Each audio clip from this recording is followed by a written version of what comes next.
Leta 2003 sem se odločil za poklic vojaka, šel sem na izbor v Celje, tam sem naredil usposabljanje. Po končanem usposabljanju sem prišel v Ljubljano. Prvo leto sem bil dodeljen v enoto v 10. motorizirani bataljon.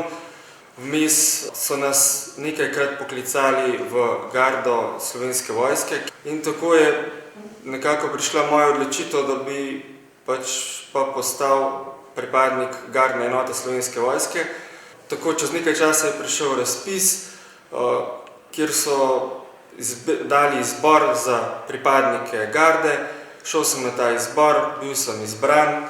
Po vstopu v gardo smo pričeli z intenzivnimi usposabljanji za posebna postorila. Naučili smo se rokovanje z orožjem, veliko metov, dodatnih figur. V gardi sem že 10. leto. V vsem tem času smo sodelovali v veliko državah po svetu. Bil sem v Moskvi, Miškolcu, Rimu, Franciji, v Lourdu, Avstriji.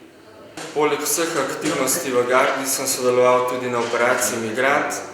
Tam smo pomagali policiji in ostalim vojaškim osebam k temu, da so begunci čim lažje in nemoteno potovali skozi Slovenijo in potem naprej v Avstrijo.